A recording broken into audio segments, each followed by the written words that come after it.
Halo teman-teman, yuk kita belajar bareng lagi bersama saya Indriani Retno Asih. Yuk mari kita belajar tentang kehamilan. Langsung saja ke soal yang pertama.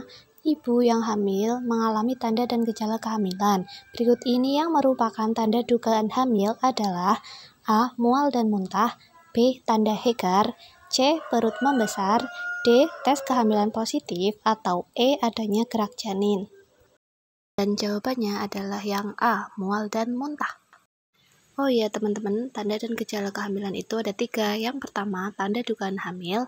Yang kedua, tanda tidak pasti kehamilan. Dan yang ketiga, tanda pasti kehamilan. Dan berikut ini yang tanda dugaan hamil. Ada mual, muntah, ngidam atau pika. Ibu bisa mengalami terlambat datang bulan atau amenor, pigmentasi kulit, sering pipis, ibu mengalami payudara tegang ataupun bisa pingsan atau yang disebut sinkop. Dan ada juga tanda tidak pasti kehamilan. Yang pertama itu rahim membesar sesuai dengan usia kehamilan. Yang kedua, pada pemeriksaan dalam yang meliputi berikut ini ada beberapa, ada 5. Tanda Hegar atau melunaknya segmen bawah uterus, tanda Chadwick atau warna selaput lendir vulva dan vagina yang menjadi ungu, tanda Piskacek yang merupakan uterus membesar ke salah satu arah sehingga menonjol jelas ke arah pembesaran tersebut. Yang selanjutnya, kontraksi Braxton Hicks yang bila uterus dirangsang mudah berkontraksi. Selanjutnya ada tanda Ballottement, terjadi pantulan saat uterus ditekuk dengan jari. Tanda tidak pasti kehamilan selanjutnya adalah perut yang membesar dan pemeriksaan tes biologis atau planotes kehamilan positif. Lanjut ke tanda pasti kehamilan. Yang pertama adanya gerakan janin dalam rahim, yang kedua adanya denyut jantung janin saat pemeriksaan yang didengar melalui alat Doppler, kardiotokografi ataupun USG, dan yang ketiga pemeriksa akan meraba bagian-bagian janin. Oke, dan lanjut ke soal yang kedua. Berikut ini yang bukan merupakan perubahan fisiologis dan ketidaknyamanan dalam kehamilan adalah A. Sering buang air kecil, B. Keputihan, C. Cantik dan bahagia, D. Rasa mual atau muntah, atau E. Gusi berdarah. Dan jawabannya adalah yang C. Cantik dan bahagia, karena bukan merupakan perubahan fisiologis dan ketidaknyamanan dalam kehamilan. Dan berikut ini yang merupakan perubahan fisiologis dan ketidaknyamanan dalam kehamilan beserta penjelasannya ya teman-teman. Pilihan jawaban A, sering buang air kecil atau nokturia, terjadi pada ibu hamil pada trimester 1 dan 3. Karena ibu mengalami tekanan pada uterus. Uterus yang membesar akan menekan kandung kemih sehingga ibu sering buang air kecil. Yang pilihan jawaban B adalah keputihan yang terjadi pada trimester 1 sampai 3. Karena terjadinya hiperplasia mukosa vagina yang akan meningkatkan produksi lendir akibat peningkatan hormon estrogen. Pada pilihan jawaban D, yaitu rasa mual atau muntah, disebabkan karena tingginya kadar hormon HCG atau hormon human chorionic gonadotropin. Pilihan jawaban E, gusi berdarah, karena hormon estrogen yang meningkatkan aliran darah ke rongga mulut. Kita lanjut ke soal yang ketiga. Nyonya A datang ke klinik dan mengeluhkan wajahnya muncul flek-flek hitam. Apakah penyebab munculnya flek-flek hitam di wajah Nyonya A? A. Adanya peningkatan hormon HCG, B. Peningkatan hormon progesteron, C. Peningkatan hormon prolaktin, D. Peningkatan hormon MSH, atau E. Peningkatan hormon estrogen. Dan jawabannya adalah yang D. Peningkatan hormon MSH.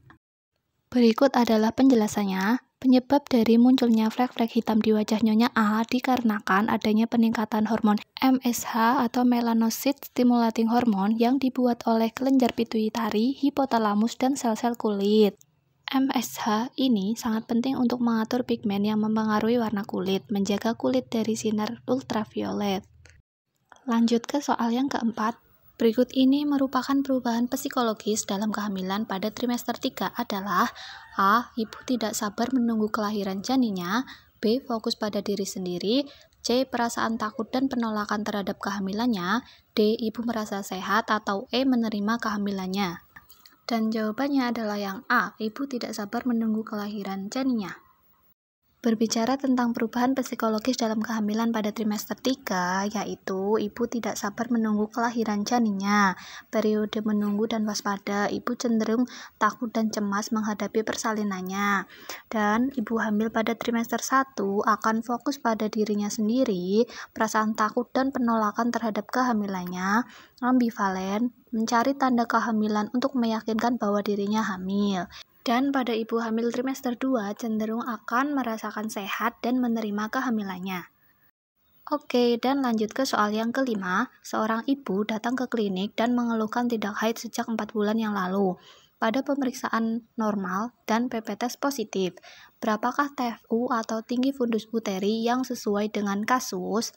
A. Setinggi pusat, B. Pertengahan simfisis pusat, C. 3 jari di atas pusat, D. 1-2 jari di atas simfisis, atau E. 3 jari di bawah pusat. Dan jawabannya adalah yang B, pertengahan simfisis pusat. Ibu tidak haid sejak 4 bulan yang lalu, berarti 16 minggu. 16 minggu TFU-nya adalah pertengahan simfisis pusat. Dalam menentukan usia kehamilan berdasarkan hasil pengukuran TFU atau tinggi fundus uteri dengan palpasi abdomen adalah sebagai berikut. Pada usia kehamilan 12 minggu, TFU-nya 1-2 jari di atas simfisis, 16 minggu pertengahan antara simfisis pusat. Pada usia kehamilan 20 minggu, TFU 3 jari di bawah pusat. Pada usia kehamilan 24 minggu, yaitu TFU-nya setinggi pusat. Pada usia kehamilan 28 minggu, TFU 3 jari di atas pusat. Usia kehamilan 32 minggu, TFU-nya pada pertengahan pusat dan prosesus sibodeus. Pada usia kehamilan 36 minggu, TFU berada di 3 jari di bawah PX. Dan usia kehamilan 40 minggu, yaitu TFU-nya pada pertengahan antara pusat dan PX. Selain dengan pengukuran TFU, menentukan usia kehamilan berdasarkan gerakan janin pertama atau quickening, yaitu ada perbedaan ya teman-teman. Antara multigravida dan primigravida ada perbedaan. Pada multigravida bisa dirasakan quickeningnya pada usia kehamilan 16-18 minggu. Sedangkan pada primigravida, gerakan janin pertama dirasakan pada usia kehamilan 18-20 minggu. Oke, dan itulah tadi teman-teman beberapa soal dan beberapa penjelasan ya teman-teman. Mohon maaf apabila belajar kali ini terlalu cepat ataupun monoton, dan apabila dalam penyampaian materi ada yang kurang tepat, kita bisa berdiskusi bersama-sama ya teman-teman. Kita belajar bareng. Temukan gaya favorit belajar kalian. Oke, terima kasih. Semangat belajar dan mohon maaf yang setulus-tulusnya ya teman-teman. Bye-bye.